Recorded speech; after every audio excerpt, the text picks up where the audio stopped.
Hey guys, today I'm going to be bringing you a quick first impressions and unboxing of the Kershaw Natrix with the copper handle scales. And I hope you'll excuse all of this Emerson good stuff around the sides here. I just got done recording a review on the XHD7. So if you guys are interested in some Emerson stuff, you may want to go check that out because it's a pretty neat knife and a pretty good size review. So back to the Kershaw. This is a knife that I'm sure you guys have probably already know about. It's been kind of one of the more highly anticipated releases from Kershaw, and I didn't have to wait as long as some people. Some people waited, 7 or 8 months for this thing because they heard about it right away and ordered it immediately. I only heard about it maybe a month and a half ago and pre-ordered mine through Smoky Mountain Knife Works, and just got it today. And I've already opened it up, but I just wanted to repack it and show you kind of how it comes. So it does come inside this plastic bag, but it doesn't come in like a sealed foil bag the way if you got something like the Olight S1, I believe. Is it? Yeah, S1? S1A. So this is the one that has the single AAA. If you got something like this where it's also in this raw copper, you can see it's now patinaed. With something like this, they come in like a foil, sealed foil, like almost like vacuum sealed, so that there is nothing that will start the patina process early. This one obviously does not. It comes in just a plastic bag, an open poly bag. So I don't know whether these will start to patina. It has a different type of finish than, let's say, your Olight. But there's a kind of an interesting size comparison for you, right? It is almost the size of one of these S1s, just a little bit larger. But the S1 has a much smoother copper surface, whereas this is almost like a stone wash. I don't know if you can make that out. Yeah, there you go. It's like a stone wash. When I was seeing it in photos and on other people's reviews, I was kind of a little bit worried about that, because I didn't think it looked as good as maybe something a little smoother. And you probably could polish this. It's something I should think about doing. But I actually really like it in person. The finish seems really nice, has like a nice tactile kind of almost grip to it, but it's not grip, it's just, like that kind of bead blasted, just a little bit more traction than something really slick and polished.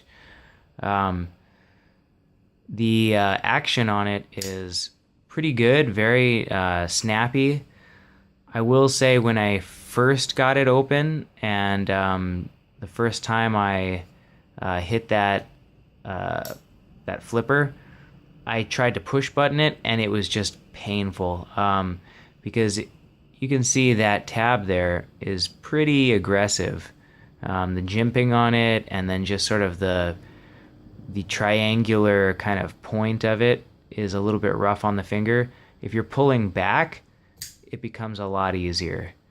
The other thing too is that the blade does seem to, the tip of the blade is pretty far back in that handle.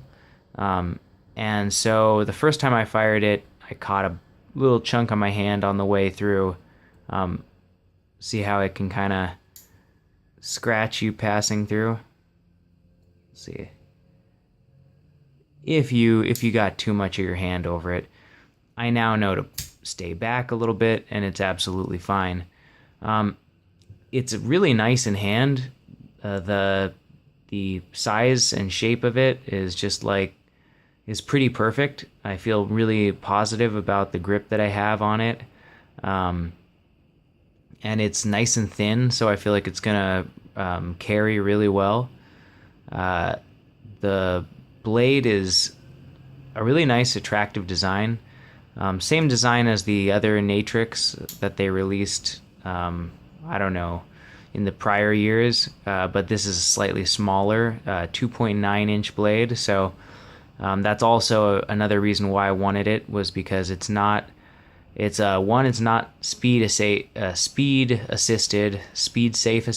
I don't know what it's called, but it doesn't have any kind of a spring inside of it that's making it pop open. It's just on ball bearings, so that's really nice. And the blade being 2.9 inches is going to mean that I can carry it openly in a lot of places. Seems to be nice and stout all the way out to the tip.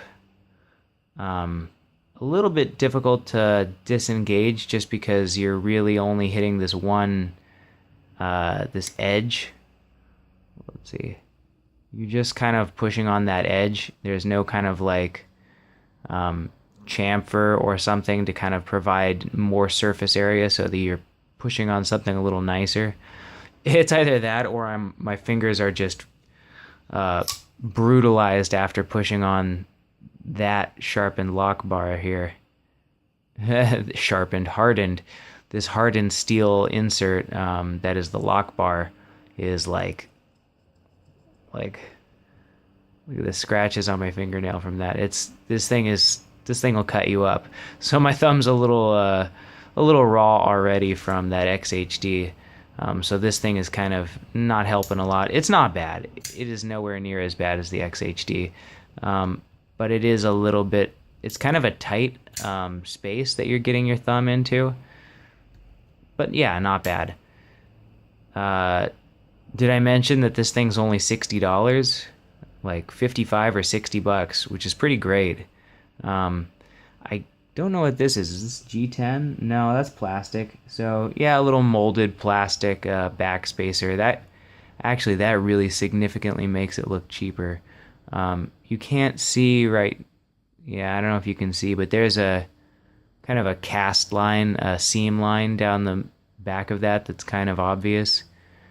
And then I'm not really a huge fan of the look of this clip. With Kershaw written on there, and it just doesn't really match it as well. This little hole cut out. I get it why. And it's going to be super deep carry for people who are into deep carry. Should remove from the pocket easily. Let me test that out.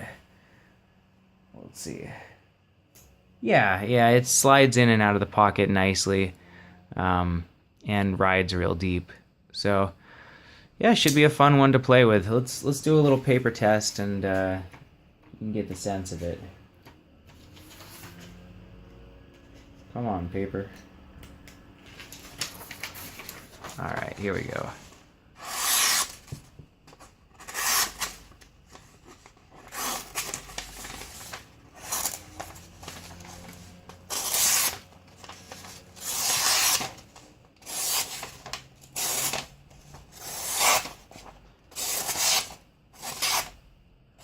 Yeah, it's not bad. There's little spots that feel like it doesn't want to go, but mainly nice.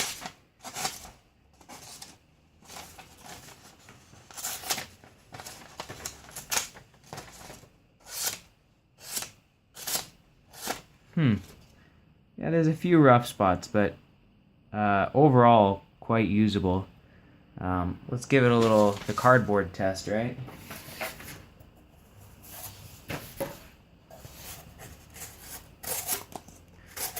Works great on cardboard. Usually these thinner stock knives, although that's not exceptionally thin, but the full flat grind, and the thinner blade stock. Let's see, what do we got here? Zero that out. We got 0.098 on the blade stock, so yeah, that's good. That's nice. So anyways, that's the Kershaw Natrix in copper. I think it's a pretty cool knife. I'm glad that I picked it up. Well worth the price. Yeah, yeah, hope you guys have a good day. Check out the rest of the channel if this is your first video. I got a lot more Emerson stuff if you dig Emerson. All right, take care. Peace.